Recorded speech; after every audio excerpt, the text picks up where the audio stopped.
Merci de vous être déplacé pour ce point avec la presse sur certaines des affaires les plus sensibles que nos juridictions ont à traiter aujourd'hui, dont la première que j'aborderai est suivie, comme cela a été révélé par nos confrères du Monde, et ordonnée directement par le commandement militaire de l'Élysée et le directeur de cabinet de l'Élysée, M. Patrick Faure. Il s'agit, vous l'aurez compris, de l'affaire qui oppose Brigitte Macron à 11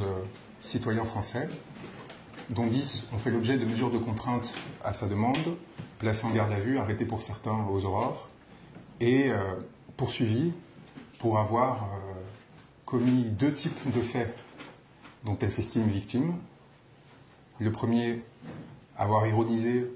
sur son identité, et notamment sur son identité sexuelle, ou avoir interrogé celle-ci. Et le deuxième, avoir interrogé notamment l'âge de la rencontre entre Mme Macron et le président de la République, dont il a été découvert un peu tardivement qu'elle était intervenue alors qu'ils étaient âgés respectivement de 14 et 39 ans, ce qui pourrait tomber sous le coup de la loi. Je représente à cette procédure, avec d'estimables confrères, 3 des personnes qui sont poursuivies. M. Pourson-Atlan, M. Djordjevic et M. Buckingham. Ces 3 personnes le sont pour des raisons différentes et ont fait l'objet d'un traitement particulièrement étonnant de la part du parquet de Paris, qui, au titre de sa compétence nationale, a dirigé les procédures des visums. Certains ont été privés de liberté sur des gardes à vue qui ont été prolongées au-delà des 24 heures normalement applicables. Je tiens à rappeler qu'en France, pour commencer, une exception républicaine, depuis 1881, faisait qu'il n'y avait pas de contrainte de corps qui s'appliquait aux personnes qui étaient considérées comme responsables de ce que l'on appelle des délits de presse, donc du fait de leurs écrits. C'est en réaction évidemment aux lettres de cachet qui étaient utilisées sous l'Ancien Régime et qui permettaient, sur demande de l'autorité politique d'alors, de priver de leur liberté des citoyens qui avaient commis le tort de critiquer ou de railler les plus puissants de l'époque. Nous avons été préservés pendant plus d'un siècle d'excès et d'abus de pouvoir de la part de nos dirigeants, et ces dispositions ont été contournées à l'initiative de M. et de Mme Macron et de la ministre d'alors, Marlène Schiappa, par l'adoption d'une loi sur le cyberharcèlement, qui permet pour la première fois de condamner à des peines de prison ferme effectivables des citoyens du simple fait de leurs écrits. Loi qui a été adoptée, comme beaucoup ces derniers temps, sous le coup de l'émotion, pour prétendre protéger les plus vulnérables de la société, notamment des adolescents qui feraient l'objet de harcèlement. Loi qui n'est systématiquement utilisée par le parquet de Paris, qui a compétence nationale sur ces questions, et en particulier sa section AC2, chargée des libertés publiques et de la presse, pour protéger des personnes qui sont proches du pouvoir, et en l'occurrence, Mme Macron. Dans ces circonstances, Mme Macron a demandé et obtenu, avec l'appui institutionnel de l'Élysée, et alors que l'Élysée avait prétendu qu'il ne s'impliquerait d'aucune façon dans ces procédures, a obtenu l'arrestation, parfois aux aurores, de 10 citoyens français qui ont été choisis au hasard pour faire exemple. Pour faire exemple et empêcher qu'un libre débat s'organise autour des questions dont il était sujet. En l'occurrence, nous nous retrouvons dans une situation très complexe qui va me permettre de revenir un peu sur les polémiques récentes qui ont eu lieu à l'égard de l'indépendance de la justice et sa capacité à exercer en dehors de toute pression politique. Nous avons entendu des cris d'orfraie de la part des magistrats prétendant que c'était scandaleux que l'on remette en cause la supposée indépendance qui était la leur. La réalité est qu'aujourd'hui, la personne qui a mis en œuvre ces poursuites à la demande de l'Élysée, qui était alors exerçant au sein de cette section AC2, a été promue à la tête de cette section. De la même façon que la procureure précédente qui était à la tête de cette section et qui avait déjà mené des procédures sur demande de l'Élysée a été aujourd'hui promue contre toute normes concernant l'avancement classique des magistrats à la tête d'un tribunal, en l'occurrence du tribunal de Fort-de-France. Ce sont des personnes qui exercent directement, sur instruction, à la demande et pour complaire à l'Élysée, et qui sont pour cela prêts à commettre des forfaitures, en l'occurrence des privations arbitraires de liberté, pour des raisons qui sont parfaitement futiles. Je vais vous donner un exemple pour que vous compreniez la gravité de la situation. M. Djordjevic, qui a été poursuivi, qui a été choisi au hasard, en prenant appui notamment sur la question, l'instrument qui a été créé il y a quelques années, qui s'appelle Pharos, dont vous avez peut-être entendu parler, qui est une plateforme de dénonciation en ligne de propos qui pourraient tomber sous le coup de la loi. Cette plateforme est utilisée par les parquets et par les forces de l'ordre pour cibler et identifier des personnes à la demande des autorités sans avoir à surveiller en permanence l'ensemble du réseau. Et donc il s'appuie sur une tendance qui peut être très française à la délation pour, prenant appui sur des dénonciations anonymes, aller chercher des personnes qui pourraient être considérées comme responsables ou coupables de crimes ou de délits de presse et, a fortiori, le cas échéant, de crimes de droit ou de délits de droit commun comme ceux qui tombent sous la loi contre le cyberharcèlement. C'est ainsi qu'ont procédé le parquet et les forces de l'ordre qui voulaient un procès exemplaire, qui fasse symbole et qui fasse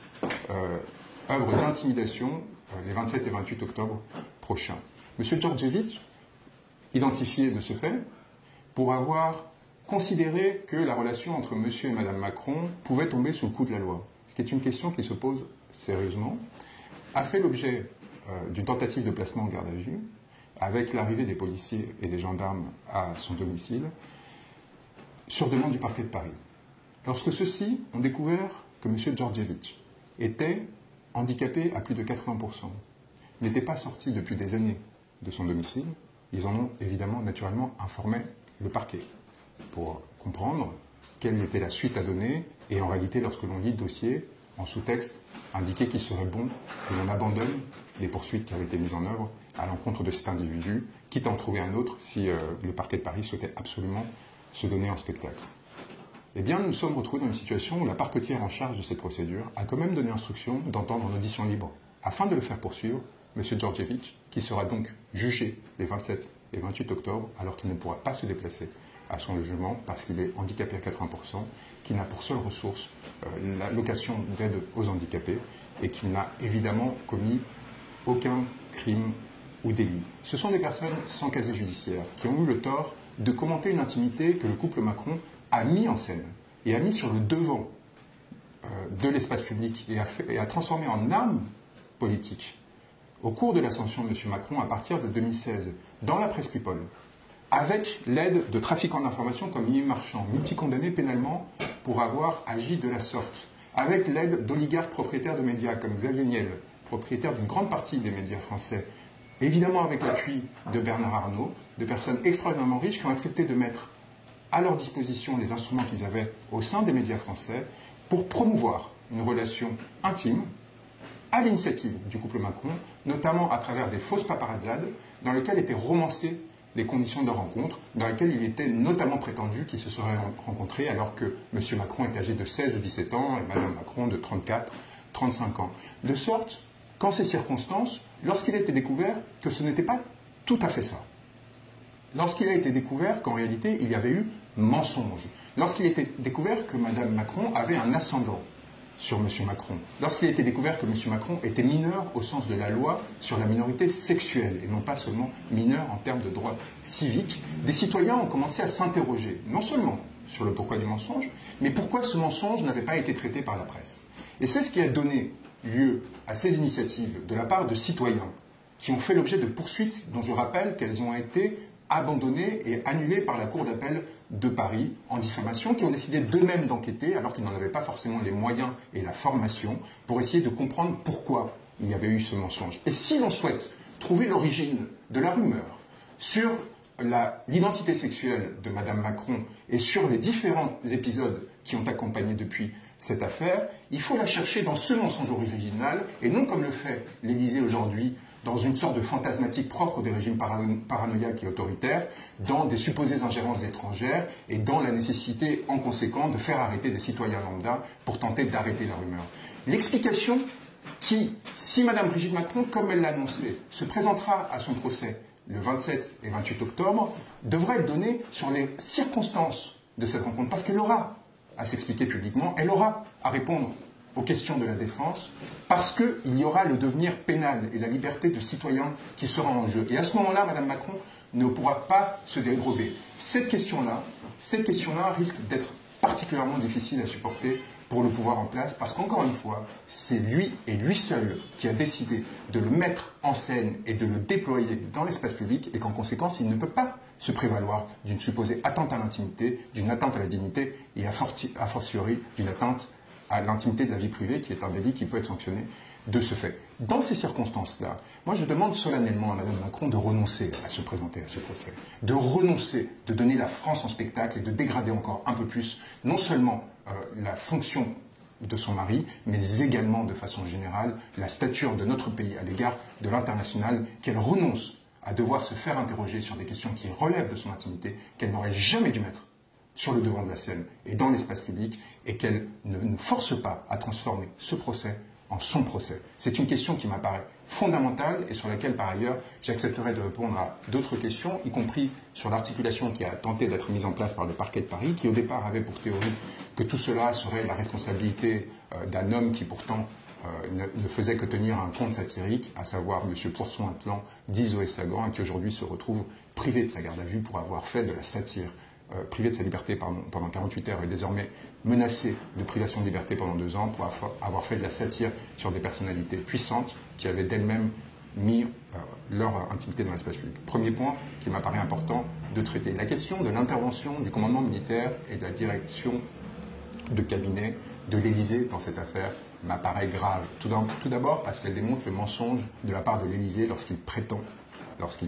qu'il ne serait pas intervenu dans cette affaire alors que le monde a démontré qu'il n'en est rien. Et elle est grave aussi parce qu'elle n'apparaît pas au dossier de la procédure pénale, malgré les révélations du monde. De sorte que nous nous trouvons dans une situation où des instructions ont été très probablement émises de la part de l'Élysée à l'égard de procureurs censément agir de façon indépendante et sans pression de la part du pouvoir politique, et que nous n'avons aucune possibilité, en tant que défenseurs, de discuter de cette question et d'essayer d'interroger les tenants et aboutissants de cette instrumentalisation de la justice dont auront à juger les juges de la 10e chambre correctionnelle du tribunal judiciaire. Voilà sur ce premier point qui m'apparaît important, parce que la question que j'aurais à poser à Mme Macron, d'une part sur la vérité ou la fausseté des allégations qui sont portées à son encontre, d'autre part sur l'instrumentalisation des moyens de l'Élysée, dont je rappelle quand même qu'ils ont fait convoquer des policiers pour que la plainte de Mme Macron soit recueillie au sein de notre palais, qui est le palais présidentiel. Mme Macron n'a pas même daigné se déplacer au sein d'un commissariat ou de la direction de la police judiciaire afin d'agir comme toute justiciable. Il est impossible de prétendre en ces circonstances que cette procédure n'appartiendrait pas à l'ordre de l'exceptionnel. Il est impossible de prétendre que des policiers convoqués à l'Élysée pour recueillir les paroles de Mme Macron aient pu agir en indépendance dans cette procédure, alors que leur carrière est directement affectée par la façon dont sera menée cette procédure. Il faut avoir à l'esprit ces faits particulièrement graves et cette dérive qu'encore une fois, je considère comme particulièrement dangereuse et autoritaire.